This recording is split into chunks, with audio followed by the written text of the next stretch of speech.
Hello everyone. तो जी कैसे हैं आप सभी। उम्मीद करती हूँ आप सब बहुत अच्छे होंगे, बढ़िया होंगे। हम भी यहाँ पर बहुत अच्छे हैं। तो लास्ट व्लॉग में जैसे कि आप लोगों ने देखा था कि हम लोग चंद्रभागा से रिटर्न करके कोणार्क मंदिर जा रहे हैं। तो बस यहाँ पर मैं समुद्र को तब तक देख रही थी जब तक कि समुद्र मेरी आंखों से ओझल नहीं हो गया था। तो बस हम लोग पहुँच चुके हैं कोणार्क मंदिर। और आसपास ना इस तरह के मतलब छोटी मोटी दुकानें जो है ना वो को देखने को मिल जाएंगी। तो यहाँ पर बहुत सारे घर को सजाने के लिए ना डेकोरेटिव आइटम्स मिल रहे थे जो कि देखने में ना बहुत ही ज़्यादा खूबसूरत थे। अब हम लोग निकल रहे हैं कोणार्क टेम्पल के लिए। सिर्फ मैं और हस्बैंड आए हैं, बाकी बच्चे तो अभी गाड़ी में बैठे हैं, सबके सब गाड़ी में बैठे हैं। मेरे को देखना था कोणार्क मंदिर, इसलिए मैं आई हूँ यहाँ पर। तो यहाँ पर मैं आप लोगों को एक बात क्लियर कर देना चाहती हूँ कि अभी जो आप लोग वीडियोस देख रहे हो ना ये पुराने वीडियोस है, क्योंकि भुवनेश्वर से मैं कोई भी वीडियो अपलोड नहीं कर पा रही थी। दिल्ली आके ही मैं वीडियोस को अपलोड कर रही हूँ। और दीदी का जो ऑपरेशन होना था ना वो 15 जुलाई को हो चुका है। अभी हस्बैंड गए हैं टिकट लेने के लिए। पता नहीं, पहले तो टिकट लगता नहीं था, लेकिन अब शायद टिकट लगने लगा है। तो हम आए हैं कोणार्क मंदिर। आपको दिखाऊंगी कोणार्क मंदिर कैसा लगता है। टिकट दिखाकर हम लोगों ने अंदर एंटर किया और हस्बैंड के साथ में मैं यहाँ पर सेकंड टाइम आ रही हूँ। फर्स्ट टाइम पे मैं तब आई थी जब पूजा 6 महीने की थी और अपनी सासू माँ के साथ में मैं यहाँ पर आई थी। तो सामने जो आपको टेम्पल दिखाई दे रहा है इसको कहा जाता है कोणार्क टेम्पल। तो यहाँ पर ना आप लोगों को बहुत सारे गाइड मिल जाएंगे जो कि आप लोगों को गाइड करेंगे। बट हम लोगों ने ना गाइड नहीं किया था क्योंकि हस्बैंड को भुवनेश्वर के बारे में ना टोटली सब कुछ पता है। तो बस हम लोग अब जा रहे हैं टेम्पल की और ये जो सीढ़ियाँ आप देख रहे हो ना तो ये नीचे से लेकर पूरा ऊपर तक गई हुई है। और इन सीढ़ियों की ऊंचाई ना काफ़ी ऊंची है, मतलब चढ़ते चढ़ते ना हमारी हालत ख़राब हो रही थी। तो हस्बैंड ना मेरे को यहाँ पर ये भी बता रहे थे कि ये जो मंदिर है ना कभी ये मंदिर समुद्रों के बीचों बीच था। और यहाँ पर जो पत्थर लगे हुए हैं ना ये सारे पत्थर जो है ये ओरिजिनल पत्थर हैं। बाहर की तरफ से जो मंदिरों की टूट फूट हुई है ना तो यहाँ पर मतलब नए पत्थर लगाए गए हैं। और मंदिर के अंदर जाने के ना किसी को भी अलाउड नहीं है क्योंकि ऊपर से ना काफ़ी सारे पत्थर जो है वो गिरते रहते हैं। तो इस वजह से ना मंदिर के अंदर जाने की किसी को भी परमिशन नहीं दी गई है। सामने जो आपको दरवाज़ा दिखाई दे रहा है ना तो यहाँ पर कभी सूर्य भगवान की प्रतिमा रखी जाती थी जो कि सिर्फ हवा में तैरती थी। लेकिन अभी इस मंदिर में ना आपको किसी भी देवी देवताओं की फ़ोटो या तस्वीर नहीं मिलेगी। ये मंदिर अंदर से पूरी तरह से खाली है और इस मंदिर में पूजा नहीं होती है। तो कोणार्क टेम्पल को कोणार्क टेम्पल इसलिए भी कहते हैं क्योंकि कोणार्क टेम्पल का जो गेट है ना वो 3 गेट है। और तीनों गेट जो है ना वो अलग अलग दिशाओं में हैं, जिसकी वजह से कोणार्क टेम्पल जो है ना वो ट्रायंगल शेप में बना हुआ है। इस वजह से भी इसको कोणार्क टेम्पल कहते हैं। और हस्बैंड मेरे को ये भी बता रहे थे कि जिस राजा ने इस मंदिर को बनवाया था ना तो इस मंदिर को बनाने के लिए उन्होंने एक टाइम निश्चित करके रखा था कि इस टाइम तक मंदिर बन जाना चाहिए, नहीं तो उनको फिर मृत्युदंड मिलेगा। तो इस मंदिर को बनवाने के लिए ना 1200 लोगों ने यहाँ पर काम किया था, मतलब 1200 कारीगर ने यहाँ पर काम किया था। उन 1200 कारीगर में से एक कारीगर ऐसा था, मतलब एक आर्किटेक्ट ऐसा था जिन्होंने मंदिर को तो बनवा दिया था लेकिन मंदिर का जो शिखर था ना वो कंप्लीट नहीं कर पाया था। पता नहीं क्यों उससे वो शिखर ना कंप्लीट ही नहीं हो पा रहा था। लास्ट में उस आर्किटेक्ट के बेटे ने इस शिखर को कंप्लीट किया। लेकिन राजा को ये बात ना पता चले, इस वजह से आर्किटेक्ट के बेटे ने इस मंदिर के शिखर से कूद के समुद्र में अपनी जान दे दी थी। और उस आर्किटेक्ट का बेटा भी 12 साल का था। तो ये जो मंदिर है ना ये शापित मंदिर है और इस मंदिर में ना कोई भी पूजा नहीं होती है। और ये जो मंदिर है ना ये 1200 साल पहले का मंदिर है और 1200 कारीगर ने इस मंदिर को बनाया था और ये 12 एकड़ में ही बना हुआ है। तो जब रात शाम के टाइम पे जब इसमें लाइट वगैरह जलती है ना तो वो देखने में और भी ज़्यादा अच्छा लगता है। मतलब दिन में इतना अच्छा नहीं लगेगा पर जैसे जैसे शाम होती रहेगी ना तो लाइट वगैरह जलती है ना तो इस बहुत ही ज़्यादा अच्छा लग रहा था। तो हम लोगों ने सिर्फ बाहर बाहर से घूमा और अंदर जाने की परमिशन किसी को भी नहीं थी क्योंकि ऊपर से जो है ना वो पत्थर गिरते रहते हैं। तो बस हम लोग रिटर्न कर रहे थे और इस टाइम पे हो रही थी बूंदाबांदी वाली बारिश। तो बस यहाँ पर सब लोग बैठ के ना वड़ा एंजॉय कर रहे थे। तो ये जो वड़ा है ना भुवनेश्वर का बहुत ही ज़्यादा टेस्टी है, मुझे बहुत ज़्यादा अच्छा लगता है। तो थोड़ी देर के लिए हम लोग रुके थे यहाँ पर और उसके बाद हम लोग गेस्ट हाउस की तरफ रिटर्न कर रहे हैं। अरे यहाँ तो पे ना गाड़ी बीच पे में हम लोग ना बात मत काफ़ी करना, हंसी नहीं तो मैं मजाक यहाँ पर खुद चिपक करते जाते हुए हैं। हम लोग जा रहे हैं। और बस थोड़ी देर के लिए हम लोग यहाँ पर रुके थे। तो यहाँ पर सही रुक के बोलते हो। बच्चों ने रोल वगैरह खाए थे, मतलब जिनको जो पसंद था वो सब यहाँ पर खाया था। और उसके बाद हम लोग आ गए थे गेस्ट हाउस में। तो अभी अभी हम लोग गेस्ट हाउस में पहुँचे हैं और हालत देखिए मेरी कैसी हो गई है। मतलब आज से मतलब बहुत ही मज़ा आ गया, सबके सब थे, सबने पूरा एंजॉय किया। और बस अभी लौटे हैं हम लोग गेस्ट हाउस में। अभी टाइम 11 सवा 11 का टाइम हो रहा है अभी। तो खाना 11:04 बस खाना वाना खाएंगे अभी। बच्चों ने तो बीच रास्ते में रोल वगैरह खा लिए थे, आदि तो खाता नहीं है ये सब, तो आदि और अपने लिए हम लोग खाना वाना लेकर आए हैं। तो बस पहले नहाएंगे क्योंकि समुद्र में हम इतना भीगे ना, मतलब ऊपर तक हम लोग भीग भीग के ही आए हैं। पूरा नमक जैसा पानी, समुद्र का पानी तो वैसे भी खारा ही होता है, नमक होता है उसमें, तो अजीब सा मतलब हो रहा है। तो अभी थोड़ा सा नहाएंगे, खाना वाना खाएंगे, उसके बाद फिर मैं आपको मॉर्निंग में मिलूंगी। Okay bye, good night. Hello everyone, good morning, welcome to my new blog. तो जी कैसे हैं आप सभी? उम्मीद करती हूँ आप सब बहुत अच्छे होंगे, बढ़िया होंगे। हम भी यहाँ पर बहुत अच्छे हैं। तो मॉर्निंग के अभी 8:30 बजे का टाइम हो रहा है और जस्ट मैं अभी मॉर्निंग में उठी हूँ क्योंकि जैसे कि आप लोगों को पता है कल हम लोग गए थे कोणार्क मंदिर और वहाँ से आते आते हम लोगों को 11 साढ़े 11 हो गया था। उसके बाद खाना वाना खाया, खाना वाना खाने के बाद सो गए।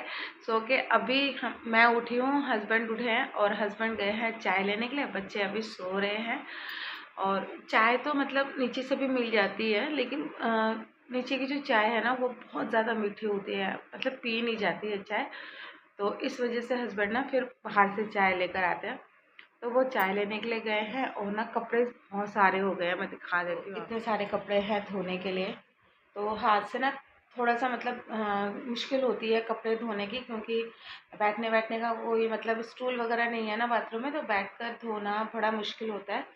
तो अभी ना गेस्ट हाउस वाले मशीन लगा रहे हैं, तो अभी हस्बैंड ने बोला है उनको, तो वो कपड़े धो देंगे। बाकी छोटे मोटे जो कपड़े हैं वो तो मैं यहीं पर ही धो लूँगी। बाकी जो बड़े बड़े कपड़े हैं जैसे जीन्स वगैरह हो गए ना, तो ये सारे कपड़े मैं वॉशिंग मशीन में दूँगी धोने के लिए। तो बस अभी चाय चूर पीऊँगी और मैं कल क्या क्या लेकर आई हूँ ये मैं आपको दिखाती हूँ कि मैं वहाँ से क्या क्या लेकर आई हूँ। तो ये एक तरह की ना मिठाई है जो कि जो फटे हुए दूध होता है ना उससे बनती है, तो इसको बोलते हैं छेना पोड़ा। ये खाने में ना बहुत अच्छी लगती है। तो हम जब कल आए थे ना तो खाना वाना खाने के बाद हमने आधा तो खा लिया था, बस इतना बचा है। इसको बोलते हैं झिल्ली। ये तो ये भी एक मतलब मीठा होता है, ये भी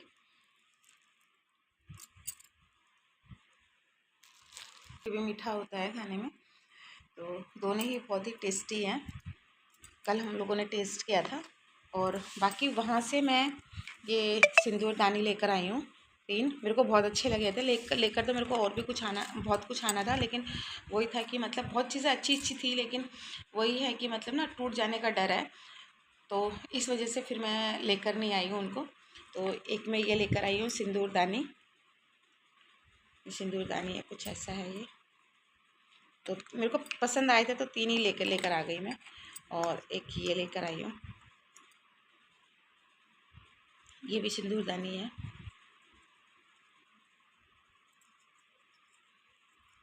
और एक ये शंख वाला लेकर आई हूँ मैं, ये भी सिंदूरदानी है। इस तरह से खुलता है। तो तीनों सिंदूरदानी मेरे को अच्छी लगी, तो तीनों सिंदूरदानी में लेकर आई हूँ। और बच्चे समुद्र में गए थे तो बच्चे देखिए ये सब उठा उठा के लेकर आए हैं बच्चे।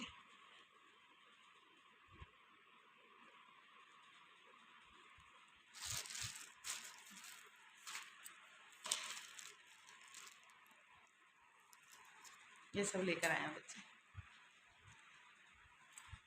शॉपिंग करने का तो अभी मेरे को भी टाइम मिला नहीं है, देखती हूँ 1-2 दिन में जब भी मेरे को टाइम मिलेगा तो थोड़ी सी शॉपिंग भी करनी है। अभी पूजा की एक सैंडल है वो ख़राब हो गई है, तो उसके लिए एक नई सैंडल लेनी है मेरे को। तो बहुत अच्छा लग रहा है यहाँ पर, लेकिन वही है कि कितना टाइम लग जाएगा अभी अभी कुछ कह नहीं सकते हैं। तो बस चाय वगैरह पीते हैं और उसके बाद फिर मैं आप लोगों से मिलती हूँ। चाय वगैरह पीने के बाद फिर मैंने यहाँ पर अपना जो बेड है वो थोड़ा सा अरेंज कर लिया है।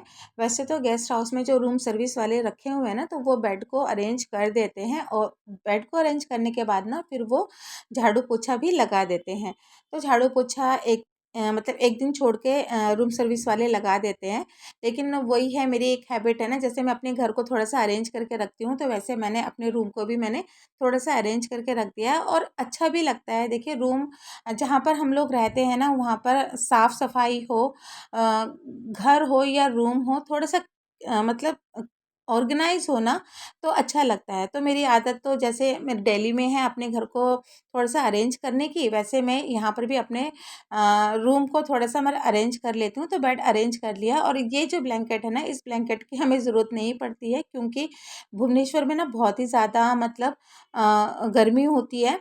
और जब रात को एसी चलता है ना, तो हस्बैंड इस ब्लैंकेट को यूज़ करते हैं, और बेडशीट जो है वो मैं और बच्चे रात को ओढ़ते हैं। तो बस रूम सर्विस वाले जो थे वो झाड़ू पोछा लगा कर चले गए थे, तो बस अभी मैंने यहाँ पर लगा दिया है कर्टन, क्योंकि इस बड़ी सी विंडो में से ना सीधी डायरेक्ट जो धूप होती है ना वो बेड में आती है, जिससे जो रूम होता है ना वो बहुत ही ज़्यादा गर्म हो जाता है। तो बस अपने रूम को थोड़ा सा मैंने ऑर्गेनाइज कर लिया है, क्योंकि कहते हैं ना कि हैबिट जो होती है ना वो कभी भी छूटती नहीं है। और अच्छी बात है, अगर जहाँ पर हम लोग रह रहे हैं वहाँ पर अगर हम थोड़ा सा अपने रूम को, जगह को थोड़ा सा अरेंज कर लेना, तो देखने में भी घर हो या रूम अच्छा लगता है। तो बस रूम को थोड़ा सा अरेंज कर लिया था, और उसके बाद ना फिर मैंने नहा लिया था। तो इस टाइम पे जो पानी था ना वो बहुत ही ज़्यादा मतलब गर्म आ रहा था, तो बच्चों को भी मैंने बोल दिया था नहाने के लिए, तो बच्चे भी नहाने के लिए चले गए हैं। तो बस यहाँ पर मेरा जो था नहाना धोना जो था वो कंप्लीट हो गया है, और हस्बैंड चले गए हैं मॉर्निंग का ब्रेकफास्ट लाने के लिए। तो यहाँ पर ना सबका नहाना धोना हो गया है, और आधी और आधे के पापा गए हैं अभी नाश्ता लेने के लिए। वैसे रिसेप्शन में नीचे अगर बोल दोगे ना तो वो लोग भी मतलब नाश्ता खाना वगैरह वो लेकर आ जाते हैं, लेकिन जब इसके पापा होते हैं मॉर्निंग के टाइम पे तो इसके पापा ही नाश्ता वगैरह बाहर से लेकर आते हैं। और क्या कहते हैं, जब इसके पापा हॉस्पिटल में होते हैं ना, मैं बच्चों के साथ में रहती हूँ, तो फिर मैं रिसेप्शन में जाके बोल देती हूँ, तो वो लोग खाना लेकर आ जाते हैं। वो ये थोड़ा सा मतलब पे तो देना पड़ता है, लेकिन फिर वो खाना लेकर आ जाते हैं। तो बस हमारा जो है अब नाश्ता आ चुका है, मैं दिखा देती हूँ।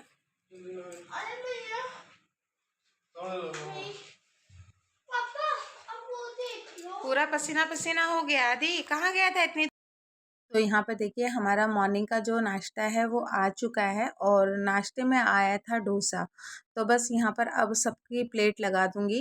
तो आदि तो डोसा वगैरह खाता नहीं है, तो उसके लिए आया था ब्रेड बटर और चाय।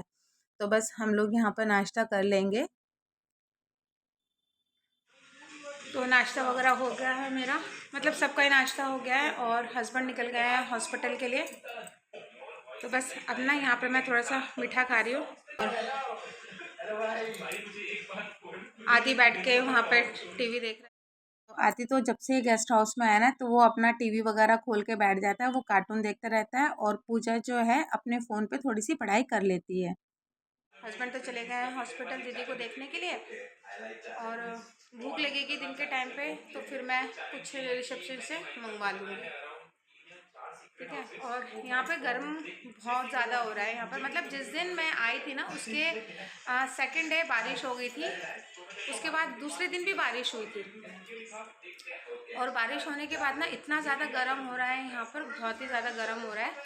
तो इस वजह से ना मैं रूम की जो ये लाइट है ना इसको मैं बंद करके रखती हूँ, और जो नाइट बल्ब है ना, नाइट बल्ब को मैं जला के रखती हूँ। इससे क्या होता है ना, रूम थोड़ा सा ठंडा रहता है। एसी तो चलता रहता है, लेकिन वो रूम थोड़ा सा ना ठंडा रहता है। ठीक है। तो कपड़े जो निकाले थे मैंने वो सारे मैंने दे दिए थे, जो मशीन लगाते हैं ना यहाँ पर, उनको दे देते। तो सारे कपड़े धुल चुके हैं। ऊपर ऊपर वो लोग कपड़े लेकर गए हैं सुखाने के लिए, और छोटे मोटे जो कपड़े थे वो तो मैंने हाथ से धो लिए थे। तो अभी मैंने रखा है पानी निकलने के लिए, कपड़ों में से पानी निकलेगा, उसके बाद फिर मैं उसको भी छत के ऊपर सुखा कर आऊँगी। तो फिर मैं आफ्टरनून में मिलती हूँ आपसे। तो ये दोपहर का 1:30 या 2 बजे का टाइम रहा होगा। तो बच्चों को ना भूख लग गई थी, तो मैंने रूम से ही फ़ोन करके रिसेप्शन में बोल दिया था। तो रिसेप्शन वाले ना बाहर से खाना लेकर आ गए थे। तो सिंपल सा ही खाना मैंने मंगाया था, दाल और चावल। तो दाल चावल के साथ में ना मतलब इतना सब कुछ भी आ गया था, जैसे कि थोड़ा सा सैलेड आ गया था, खीरा और प्याज का, आलू चोखा, करेला फ्राई और एक सब्जी भी थी। तो दाल चावल के साथ में ना इतना मतलब वैरायटी मिल जाती है साथ में खाने के लिए। तो बस आदि को खाना खिलाया और उसके बाद मैंने और पूजा ने भी खाना खा लिया था। तो दिन को तो मैंने खाना वाना मंगा लिया था, क्योंकि हस्बैंड तो थे नहीं, वो चले गए थे हॉस्पिटल मॉर्निंग में। तो बस हम लोग ही तीनों थे, मतलब मैं, पूजा और आदि। और बच्चों के साथ में मैं ही रही थी, क्योंकि बार बार और रोज़ रोज़ हॉस्पिटल ले जाना बच्चों के लिए ठीक नहीं है। तो इस वजह से फिर मैं बच्चों के साथ में रुक गई थी। और फिर मैंने रिसेप्शन में मैंने बोल दिया था दिन के खाने के लिए। तो दिन का खाना लेकर आ गए थे वो। खाना वाना खाने के बाद ना फिर मैं सो गई थी। बच्चे तो सोए नहीं थे, बच्चे तो टीवी वगैरह देख रहे थे। तो बस अभी जस्ट सो के मैं उठी हूँ, और अभी टाइम हो रहा है शाम के 5:30 बजे का टाइम हो रहा है अभी। तो अभी हस्बैंड का ना फ़ोन आया था। तो उन्होंने मेरे को बोला था कि मतलब रेडी होके रहना, क्योंकि थोड़ा सा मार्केट जाना है। और पूजा की ना एक्चुअली जो सैंडल है ना वो ख़राब हो गई है। तो इस वजह से ना उसकी नई सैंडल लेने के लिए हमें मार्केट जाना है। तो इस वजह से उन्होंने फ़ोन किया था। तो अभी शाम की तो चाय हम लोगों ने पी नहीं है, मतलब चाय तो एक मैं और हस्बैंड ही पीते हैं। तो अभी शाम की चाय पीनी है। तो जब हस्बैंड आएंगे ना, तो फिर वो शाम की चाय लेकर आएंगे। तो फिर शाम की चाय वगैरह पियेंगे, और उसके बाद फिर हम लोग निकलेंगे थोड़ा सा मार्केट के लिए। और यहाँ पर बच्चे बैठ के कर रहे हैं अपने अपने काम। यहाँ पे देखिए बच्चे जो चंद्रभागा से जो समुद्री सी सेल होते हैं ना वो लेकर आए थे। तो पूजा ने यहाँ पे धो के रख दिए हैं, और आदि की जो अभी सी सेल हैं वो अभी धुले नहीं हैं, वो अभी बालकनी में रखे हैं, तो वो भी अभी धोने हैं। और ये थोड़े से कपड़े अभी छत में से मैं उतार के लेकर आई हूँ, तो इनको अभी फोल्ड करना है मुझे। और बाकी के जो कपड़े थे ना वो गीले हैं, तो उनको भी अभी छत से लेकर आना है।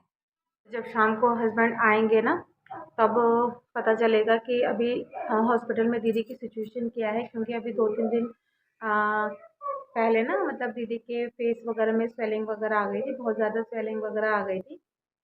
तो आज तो मैं देखने के लिए नहीं गई हूँ दीदी को, और वो जब आएंगे तभी पता चलेगा कि आज मतलब डॉक्टर ने क्या कहा है। ऑपरेशन की कब की डेट दे रखी है डॉक्टर ने। क्योंकि जहाँ तक मेरे को मालूम था, मतलब जो कमिंग मंडे आ रहा है ना, तो उस कमिंग मंडे की जो डेट थी वो डॉक्टर ने दे रखी थी ऑपरेशन की।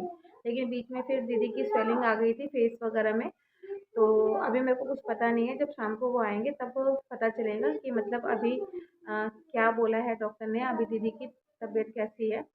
उसके हिसाब से जो कुछ होगा फिर वो बाद में होगा। तो अभी तो हस्बैंड के आने का मैं वेट कर रही हूँ। ठीक है, फिर मैं आपको थोड़ी देर के बाद मिलती हूँ। और ये जो टाइम है ये शाम का टाइम है। तो जब भी हम तीनों गेस्ट हाउस में अकेले रहते हैं तो हम लोग शाम के टाइम पे ना छत के ऊपर चले जाते हैं। तो छत के ऊपर ना मतलब बच्चों को घूमना बहुत अच्छा लगता है, क्योंकि लंबी चौड़ी छत है, तो बच्चे भी छत के ऊपर थोड़ा सा घूम लेते हैं। और यहाँ पे देखिए जो मेरे कपड़े हैं ये अभी सूख रहे हैं। और मौसम जो है ना वो बारिश वाला मौसम हो रखा था, मतलब मौसम जो था ना इतना अच्छा मौसम हो रखा था। तो यहाँ पर बादल देखिए, बादल मतलब पूरे काले होके आए हुए हैं, मतलब थोड़ी देर में ना बहुत ज़ोर से बारिश स्टार्ट हो जाएगी। तो यहाँ पर ना बूंदाबांदी स्टार्ट हो गई थी। तो यहाँ पे जो कपड़े थे वो ऑलमोस्ट मेरे सूख गए थे, बस थोड़े-थोड़े से गीले थे। लेकिन वही था कि मतलब और कपड़े जो थे वो गीले हो जाते तो फिर कपड़ों को ना सुखाने की प्रॉब्लम हो जाती। तो बस कपड़ों को उठा के लेकर आई हूँ। पूजा तो अभी छत के ऊपर ही घूम रही है। तो बस यहाँ पर आदि मेरे साथ में आ गया था, और हस्बैंड भी जब तक हॉस्पिटल से रिटर्न कर चुके थे। तो बस यहाँ पर अब सारे कपड़ों को मैं फ़ोल्ड कर लूँगी, जो भी कपड़े मेरे सूखे हैं। तो फ़ोल्ड करते-करते मैं हस्बैंड से पूछ रही थी कि मतलब आज हॉस्पिटल में क्या हुआ? देई की तबीयत मतलब दीदी की तबीयत कैसी है? उनका ऑपरेशन होना है कि नहीं होना है? और डॉक्टर ने क्या बोला है? ऑपरेशन की डेट अभी पोस्टपोन कर दी है। ये सारी बातें मैं हस्बैंड से कर रही थी। तो बस यहाँ पे देखिए, मैंने आप लोगों को बोला था ना कि यहाँ पर बहुत ज़ोरों से बारिश स्टार्ट होने वाली है। तो देखिए यहाँ पर बारिश जो है वो स्टार्ट हो गई है और मैं बालकनी में आ गई हूँ बारिश को एंजॉय करने के लिए। तो बस इसी के साथ ही मैं आज का जो व्लॉग है यहीं पर ही एंड करती हूँ। अगर मेरा व्लॉग आप लोगों को पसंद आ रहा है तो प्लीज़ मेरे चैनल को लाइक शेयर सब्सक्राइब ज़रूर कीजिएगा। चैनल पे अगर नए आते हैं तो सब्सक्राइब का बटन दबा दीजिएगा। फिर मैं मिलती हूँ आपको नए व्लॉग के साथ में। तब तक के लिए bye bye and take care.